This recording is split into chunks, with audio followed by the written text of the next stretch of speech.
Hello students, জ্ঞানজ্যোতি coaching সেন্টারের পক্ষ থেকে তোমাদের আরেকবার স্বাগত জানাই। আমি রাজীব স্যার এবং আজকে আমরা আলোচনা করব কলকাতা ইউনিভার্সিটির আন্ডারে তোমরা যারা পলিটিক্যাল সায়েন্স নিয়ে সেকেন্ড সেমিস্টারের জন্য পড়াশোনা করছো, ডিএসসিসি 2 পেপারের জন্য, তাদের যে ইম্পর্টেন্ট একটা টপিক আমরা নিয়ে এসেছি পলিটিক্যাল সায়েন্স, সেটা হলো রাজ্যপালের প্রকৃত পদমর্যাদা কী রয়েছে। ঠিক আছে, এর আগে আমার একটা ভিডিও রয়েছে যেখানে রাজ্যপালের ক্ষমতা এবং কার্যাবলী সম্পর্কে আমরা আলোচনা করেছি, এবং এই ভিডিওতে আমরা আলোচনা করব যে রাজ্যপালের পদমর্যাদা কি রয়েছে। ঠিক আছে, তো এটা থাকবে তোমাদের সেকেন্ড সেমিস্টারের ডিএসসিসি 2 পেপারের জন্য।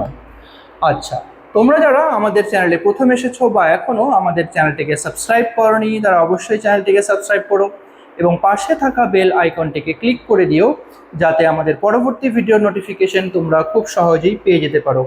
এছাড়া তোমরা যারা অনলাইনে আমাদের সাথে যুক্ত হতে চাও এবং আমাদের থেকে কোর্স পারচেস করতে চাও, তারা অবশ্যই স্ক্রিনে যে দুটো ফোন নাম্বার দেখতে পাচ্ছ, এই দুটো ফোন নাম্বারে আমাদের সাথে সরাসরি যোগাযোগ করে নিতে পারবে।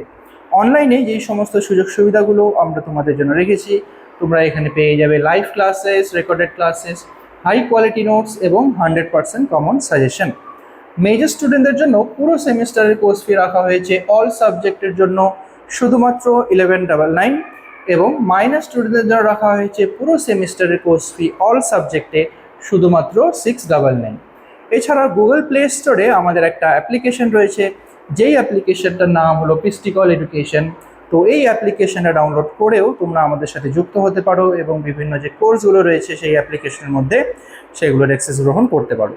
আর এই মুহূর্তে কলকাতা ইউনিভার্সিটির আন্ডারের সমস্ত স্টুডেন্টদের জন্য একটা স্পেশাল অফার চলছে আমাদের এখানে, যেখানে তোমরা পুরো কোর্স পেয়ে যাবে পুরোপুরি 50% অফে। তার জন্য তোমাদেরকে করতে হবে এক্সট্রা যে শুধুমাত্র 99 রুপিসে শুধুমাত্র যদি রেজিস্ট্রেশন করো, তাহলে বাকি মেজর বা মাইনার যাই কোর্স তোমরা পারচেস করো না কেন সেটাকে পুরো 50% অফে তোমরা পেয়ে যাবে। ঠিক আছে, আচ্ছা, তো চলো এবার তোমাদের যে মেন টপিকটা রয়েছে যে রাজ্যপালের পদমর্যাদা, সেই টপিকটা নিয়ে আলোচনা করা যায়।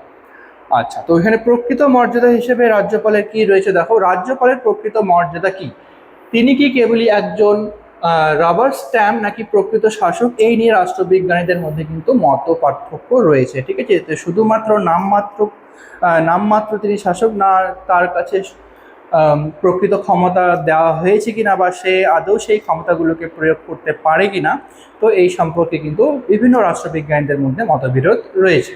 তো এখানে তাই দেখবো যে দেখো কি লেখা আছে, তার পদমর্যাদাকে এখানে দুটি দৃষ্টিকোণ থেকে বিশ্লেষণ করা যায়, যেটা হচ্ছে নিয়মতান্ত্রিক প্রধান হিসেবে তার কি পদমর্যাদা রয়েছে। ঠিক আছে, তো প্রথমে দেখো যে 1 নম্বর ধারা অনুযায়ী সংবিধানের 163 নম্বরের 1 নম্বর ধারা অনুযায়ী রাজ্যপালকে তার কার্যাবলী সম্পাদনের সাহায্য পরামর্শ দেওয়ার জন্য মুখ্যমন্ত্রী এবং মন্ত্রী পরিষদ থাকবে। ঠিক আছে, তো রাজ্যপালকে এই সমস্ত ক্ষমতার সাহায্য করার জন্য সেখানে প্রত্যেকটি রাজ্যের মুখ্যমন্ত্রী এবং একটি মন্ত্রী পরিষদ গঠন করা হয়, যারা রাজ্যপালকে এই সমস্ত ব্যাপারে সাহায্য করে থাকে। সংসদীয় শাসন ব্যবস্থার নিয়ম মেনে রাজ্যপাল সাধারণত মন্ত্রী পরিষদের পরামর্শ অনুযায়ী চলেন। ঠিক আছে, তো সংসদে যেই সমস্ত নিয়মগুলো রয়েছে শাসন কার্য পরিচালনার ক্ষেত্রে, তো সেই নিয়ম কানুনগুলোকে মেনে চলেই রাজ্যপাল মুখ্যমন্ত্রী এবং বাকি মন্ত্রী পরিষদের পরামর্শক্রমেই কিন্তু সেই ক্ষমতাগুলোকে পালন করে বা সেই নিয়ম অনুযায়ী চলে। ঠিক আছে, এই অর্থে তিনি ব্রিটেনের রানীর মতো একজন নিয়মতান্ত্রিক প্রধান মাত্র। তো এই হিসেবে যদি আমরা রাজ্যপালকে দেখে থাকি যে শুধুমাত্র মুখ্যমন্ত্রী এবং মন্ত্রীপদের পরামর্শক্রমেই এবং যা নিয়মবিধি রয়েছে সেই নিয়মবিধি হিসেবেই তাকে কিন্তু কাজকর্মগুলো করতে হয়। তো সেই হিসাবে ব্রিটেনের রানীর মতোই কিন্তু তিনি মাত্র নামমাত্র প্রধান। ঠিক আছে, আচ্ছা, ডক্টর বি.আর. আম্বেদকরের ভাষায় শাসন ব্যবস্থায় তার স্থান হবে মর্যাদার, ক্ষমতার নয়। ঠিক আছে, তো ডক্টর বি.আর. আম্বেদকর বলেছেন রাজ্যপাল যিনি রয়েছেন প্রত্যেকটি রাজ্যের রাজ্যপাল, তো সেই রাজ্যপালের স্থান থাকবে মর্যাদার জন্য, কিন্তু ক্ষমতার জন্য সেটা না। ঠিক আছে, আচ্ছা, নেক্সট দ্বিতীয় নম্বরে যেই পদমর্যাদা রয়েছে, তো স্বেচ্ছাধীন ক্ষমতা এবং কেন্দ্রের প্রতিনিধি। তো স্বেচ্ছাধীন ক্ষমতা কিভাবে ভোগ করে থাকেন এই ব্যাপারে দেখো, শাসনতন্ত্রের প্রধান হলেও রাজ্যপাল সম্পূর্ণ ক্ষমতাহীন নয়। ঠিক আছে, তো শাসনতান্ত্রিক প্রধান হিসেবে রাজ্যপালকে দেখা গেলেও সম্পূর্ণভাবে কিন্তু তার ক্ষমতাহীন নয়। ঠিক আছে, এখানে কিছু কিছু ক্ষেত্রে রাজ্যপাল ক্ষমতার অধিকারী বা ক্ষমতাগুলোকে প্রয়োগ করতে পারে। সংবিধানের 163 নম্বর ধারাতে বলা হয়েছে যে কিছু ক্ষেত্রে রাজ্যপাল তার স্বেচ্ছাধীন ক্ষমতা প্রয়োগ করতে পারেন, ঠিক আছে। তো কিছু কিছু ক্ষেত্রে রাজ্যপাল নিজের ইচ্ছা মতো যে তাকে ক্ষমতা দেওয়া হয়েছে সেই ক্ষমতাগুলোকে তার ইচ্ছা মতো কিন্তু প্রয়োগ করতে পারবেন, যেখানে তিনি মন্ত্রী পরিষদের পরামর্শ মানতে বাধ্য নন। এই ক্ষমতাগুলো কি দেখো, তো এখানে কিছু কিছু ক্ষেত্র রয়েছে যেখানে রাজ্যপাল তাকে যে ক্ষমতাগুলো দেওয়া হয়েছে সেই ক্ষমতাগুলোকে সে তার ইচ্ছা মতো প্রয়োগ করতে পারে।